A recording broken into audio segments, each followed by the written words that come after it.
Now, the other big news today was the Coalition unveiling its campaign costings, which show the budget bottom line improving by $14 billion over the next 4 years. But they're going to go deeper into deficit in the first couple of years.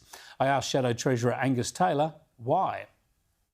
Well, we're also reducing debt by $40 billion over that time frame. That's important. $14 billion reduction in deficits, $40 billion in debt. And what we're doing is balancing household budgets that have been wrecked under Labor. We've seen the biggest reduction in our standard of living in history, Chris, and of course worse than any of our peer countries.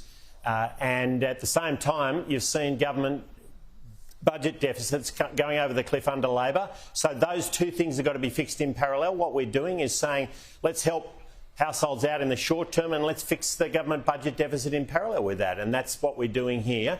And what it means is we can get households back to where they need to be, get them on track, and at the same time move our overall budget deficit in the right direction, and do that in a way which is consistent with spending on really critical areas like defence.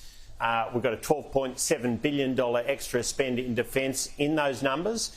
Make sure immigration is back where it needs to be, and that has a hit to the budget, but of course it hasn't helped households. It's made it worse. We've had immigration which has been completely out of line with where it needs to be. So these things are a balance, but the net outcome is a $14 billion improvement in the budget position and a $40 billion reduction in gross debt.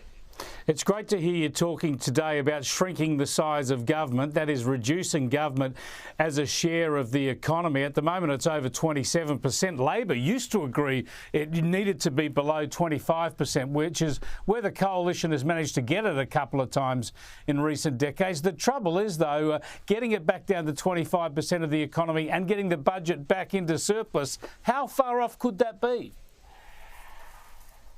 Well, you know, it ultimately depends on how well the economy grows and whether you can contain the growth in spending at a slower rate than the growth in the economy. And that's what we're doing. We're re-establishing that fiscal rule to grow the economy faster than spending and get the economy growing again. I mean, it has been a hopeless situation where we've seen 21 months in a row where GDP per person has gone backwards with a rapid growth, a record growth in population, over 1 million people in just 2 years, Chris. We've got to get this back into balance, get the economy growing again, and we know then, on the back of the sensible elimination of waste we've announced today, we can get our budget back to where it needs to be.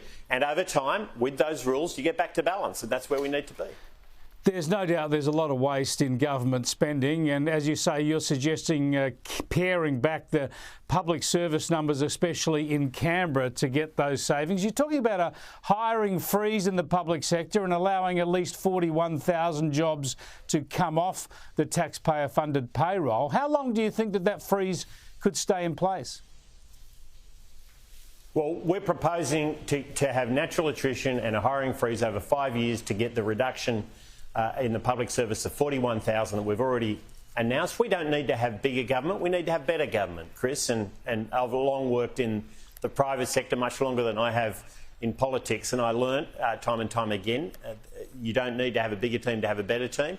And there's amazing people working in the public service, but we don't need to make government bigger. And there's significant savings in getting that right. But there's savings in other areas. For instance, we don't need 28,000 kilometres of transmission lines crisscrossing some of the most beautiful agricultural country in the world. We don't need housing programs that haven't put a single family into a house, into a new house. We don't need manufacturing programs that support quantum computing companies in the west coast of the US. So there's a whole lot of areas where there's waste, not essential services like health. We need to make sure Australians get the health services they deserve. And we've certainly, in these costings, laid out or included the important investments we've got to make in defending our great nation at a time that's more uncertain than since the Second World War. This is about getting the balance right, and we think it gets the balance right. Now, there are some indications that internal internal recriminations have begun within the Liberal Party over what's been a fairly lacklustre campaign. James Campbell, writing in the Herald Sun today, say that some of your colleagues anonymously are having a go at you. You should have got a tax policy out earlier. You're too interested in the leadership. What's your response to those claims? Oh, look, it's the usual nonsense, Chris, and I don't take any notice of anonymous comments in the newspaper. But I'll tell you, there's a job I do want. There's a job I do want, and that's the Treasurer's job, because he's hopeless. He's out of touch. He's out of his depth. He doesn't understand economics. He's never had any material job in the private sector. He doesn't get what drives growth. He doesn't get what drives prosperity. And we've seen that over the last 3 years with the biggest hit to our standard of living in history, with small businesses going under at a record rate, 30,000 insolvencies, with an economy where people are giving up hope of starting a small business or owning one, with an economy where people are giving up hope of buying a home, young Australians who've just given up hope. We can do better than this, and that's why I want to be Treasurer of this great nation. The polls are not particularly encouraging for the coalition, but I think they're going to swing around wildly between seats, and there'll be a lot of surprises on Saturday night, so we'll see where it all ends up. But do you believe that Peter Dutton should stay on as leader, win, lose or draw?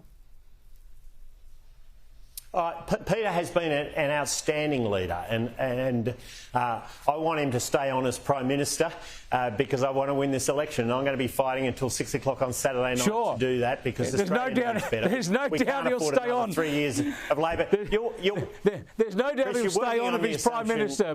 But do you back him in for leader no matter what? Well, you know what, Chris? My goal is to make sure that Peter Dutton is Prime Minister and I'm Treasurer as of Saturday night or Sunday morning. You know, we're not getting ahead of ourselves here, but we're fighting hard for something that Australia desperately needs, because we cannot afford another 3 years of Labor. All we've seen from Labor over the last couple of months is lies and scare campaigns. They have no plan for the future of this nation. They don't care that Australians are losing hope. They don't like small business people. They don't want to see a country where we see more investment and more prosperity. They want to see that their mates, who are union officials, looked after, and they want more government dependency. We want more aspiration, and I'm going to keep fighting for that every hour from now until 6 o'clock on Saturday night. Thanks for joining us, Angus Taylor. Happy campaigning. Good to be with you, Chris.